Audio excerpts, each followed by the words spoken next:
my heartfelt condolences for the loss of my beloved mother-in-law. As I was preparing to attend the funeral, my phone suddenly rang. It was my husband, urgently instructing me.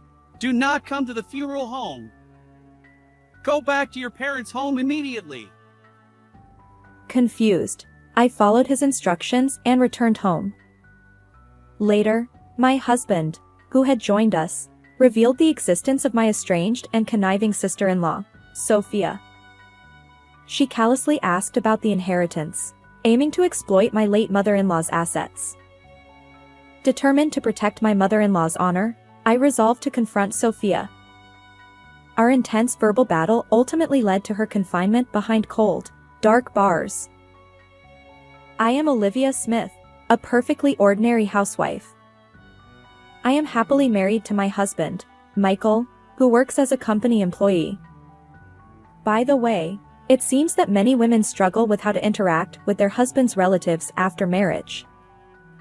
Particularly, there are rumors of bitter conflicts between daughters-in-law and mothers-in-law. I, too, used to hold such a murky image.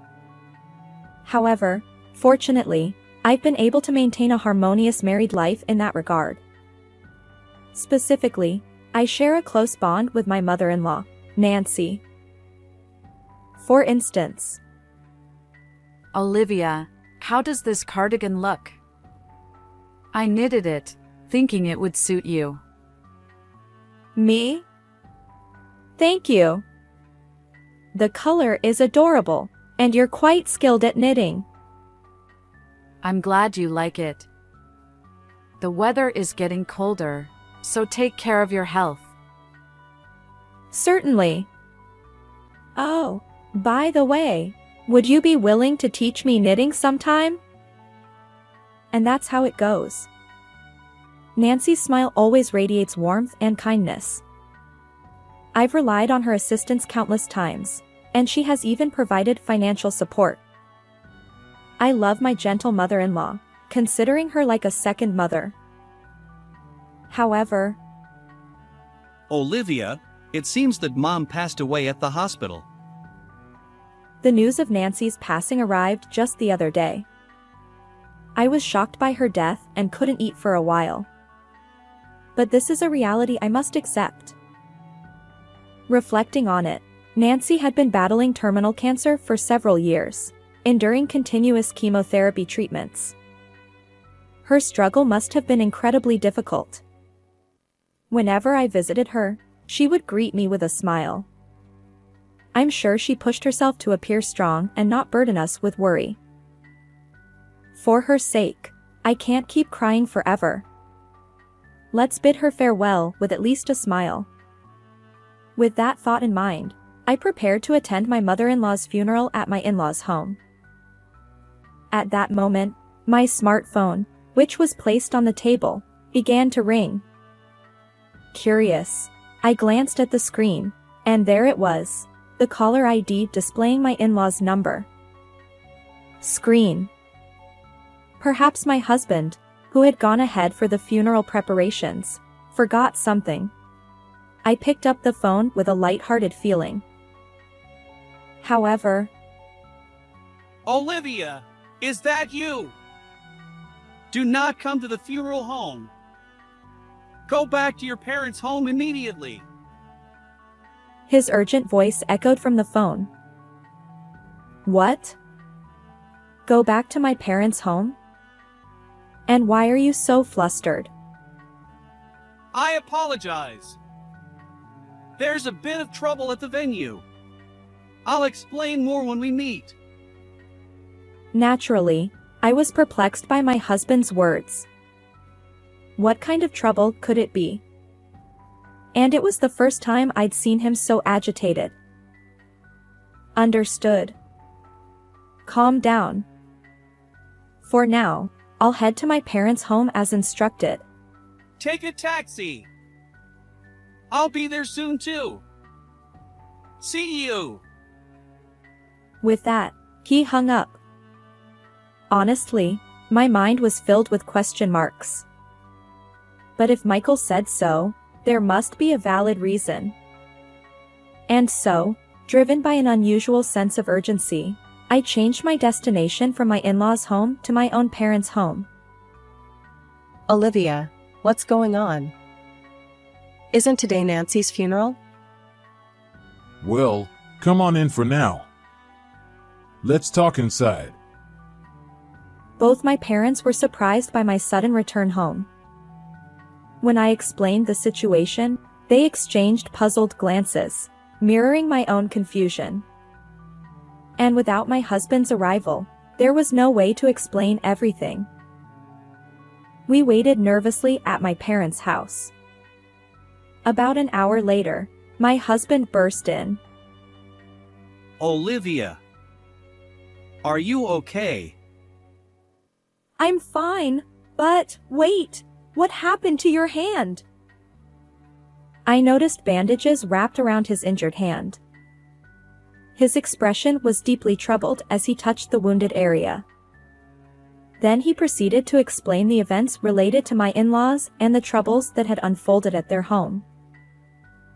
Actually, It seems my husband has an older sister named Sophia.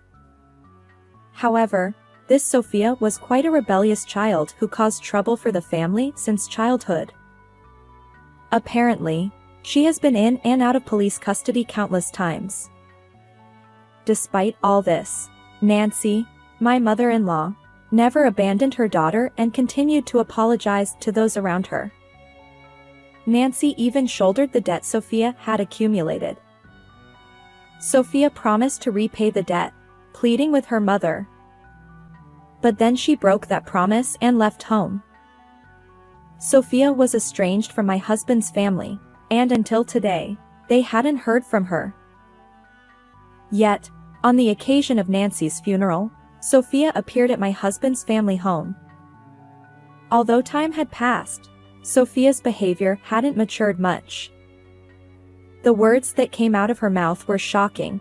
Mom's dead, right? How much inheritance will I get? Understandably, my husband was furious. Was that really the first thing a daughter said upon her mother's passing? He then angrily informed Sophia that she had long been disinherited. And according to Nancy, her daughter was no longer Sophia, it was Olivia, me.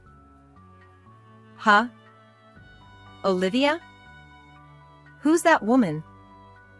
It's unthinkable that she can inherit while the actual daughter can't. Sophia, upon learning this truth, turned red with rage. She snatched my husband's phone, hurled unsettling words at Michael and me, and drove away from the family home. My husband's injured hand was the result of her biting him during that confrontation. I immediately remotely locked the phone, but I was concerned that information like the address and Olivia's face might still be accessible through the contacts or photos. That's unexpected. Hearing my husband's explanation left me momentarily speechless. I had no idea that Nancy had another daughter, let alone one with such a troubled character. I apologize for keeping my sister a secret. It's a family matter, and I never expected it to come to this. My husband apologized in distress. We tried to console him while contemplating our next steps. In that case, it might be best not to return to your home for a while, just in case. Is our address here safe? Yes, I haven't stored this address on my phone. And so, as a precaution, we decided to stay at my parents' home for the time being. And as the night turned into day, the sun rose, and the chirping of birds filled the air. My husband prepared to leave for work. I'm heading out. If anything happens, contact me on the spare phone. Sure, take care. I watched him leave with a smile, but internally, anxiety gnawed at me. What if my sister-in-law barged in? What if she attacked us? These worries consumed my thoughts. Whenever I closed my eyes, Sophia's unraged face from the incident at my in-laws' home haunted me. Yet, life at my parents' house remained surprisingly peaceful. Days passed without any significant changes, and the tension that had plagued me gradually eased. Perhaps Sophia's intrusion would naturally fade away. That's the optimistic perspective I held.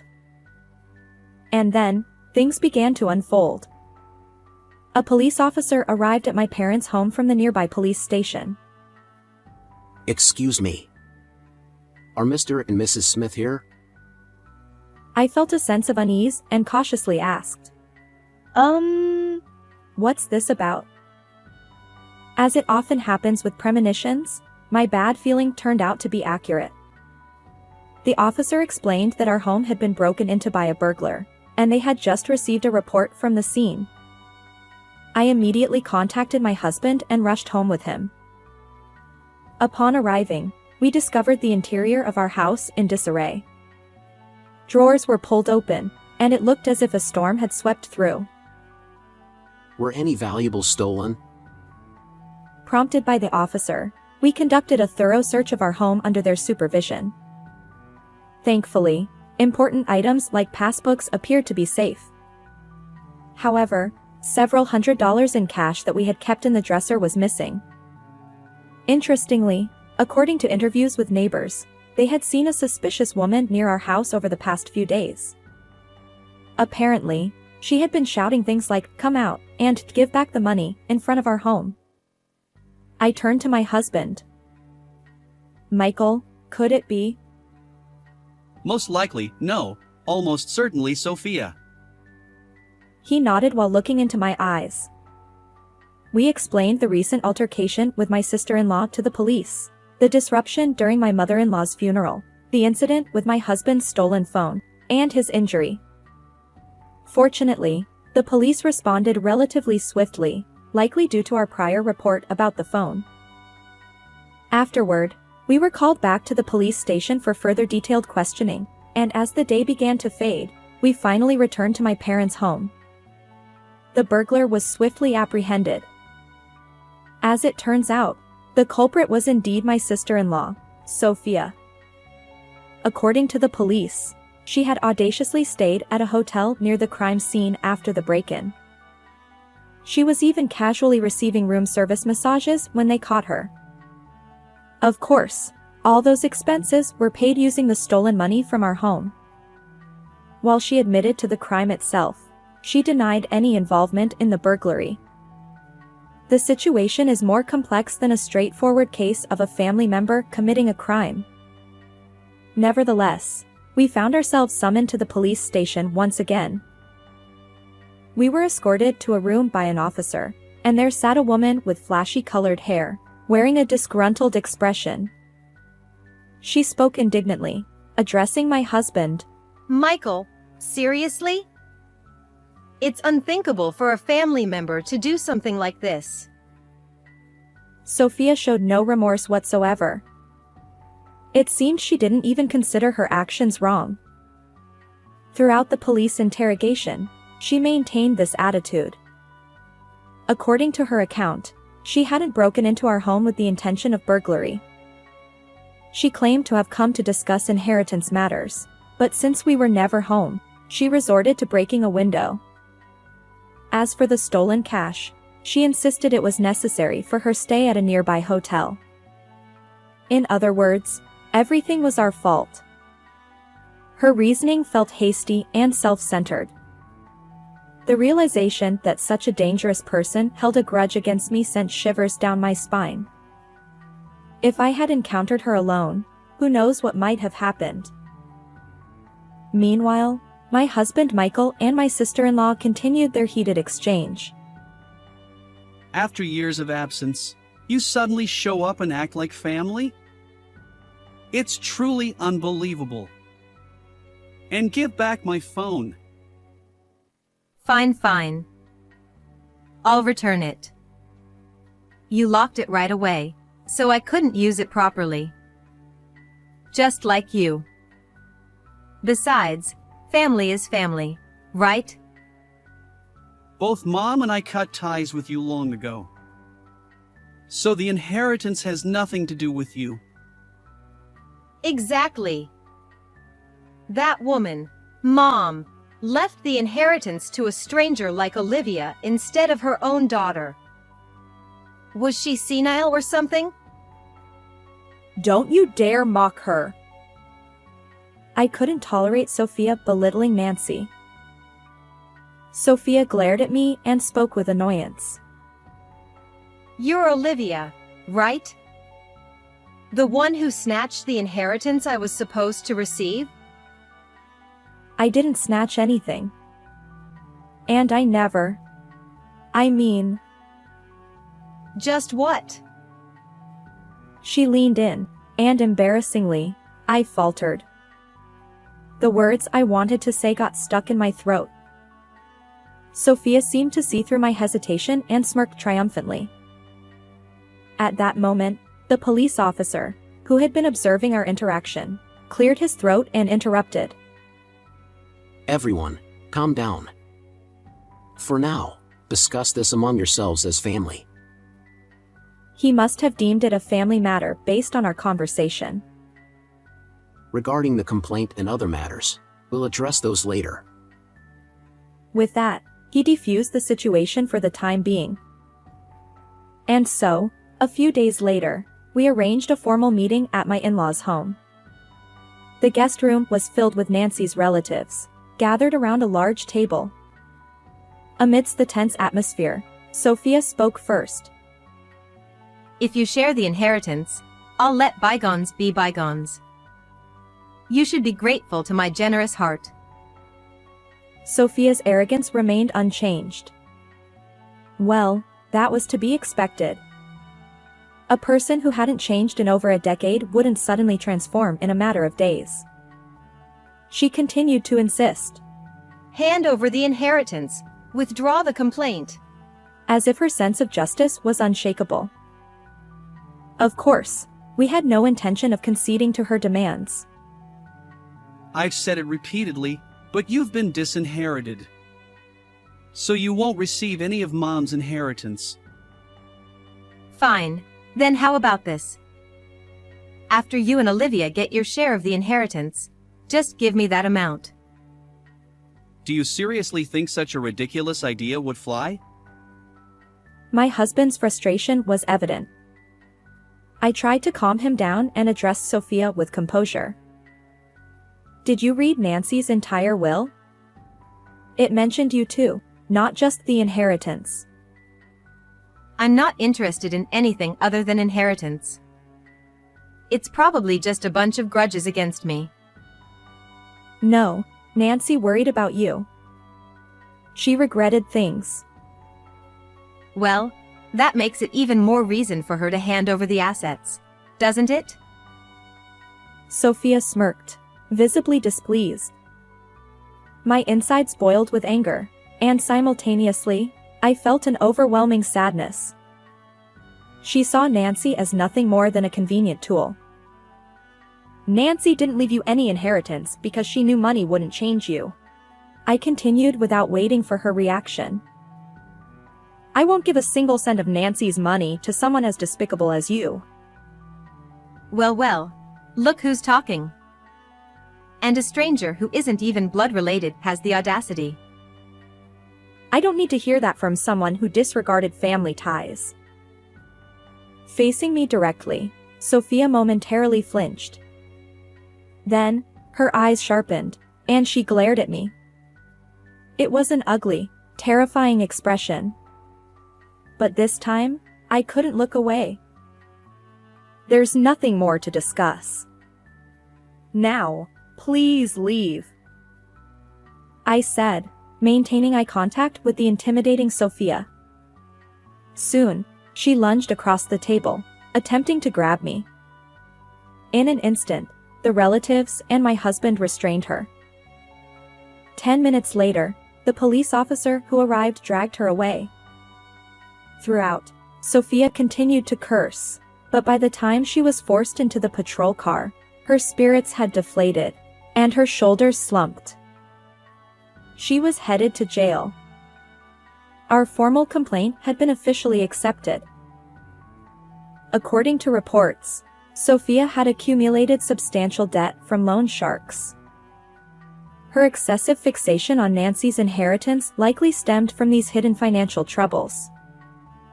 Regardless, Sophia is now destined for a miserable life, never to see the light of day again. There is no love like a mother's love, my husband muttered. She brought this upon herself. We sat in our tidied-up home, reflecting on the recent events. While gazing at Nancy's portrait, my husband spoke up. By the way, Olivia, I was surprised by how boldly you stood up to Sophia. Well, once I read Nancy's will. In truth, the day before our discussion with Sophia, I had carefully read Nancy's will. Until then, I hadn't had the chance to thoroughly review it. The will contained heartfelt sentiments, almost like a letter. Each word she wrote stirred something within me. Nancy had always cared deeply for her children. She left no grudges, only concern. And as she bravely departed for the heavens, she wished happiness upon us, her son and daughter-in-law. Perhaps she wanted to do more for her real daughter. Clutching the cardigan I was wearing, I tearfully remembered my mother-in-law. My husband tried to console me. Olivia, could you knit something for me too? Sure, I'd be happy to. I'll show you the knitting techniques that Nancy taught me. I wiped away the tears, smiling. I resolved to use her inheritance wisely and vowed to live a happy life in her memory. How did you find this story? If you enjoyed it, please consider subscribing to our channel. Until next time.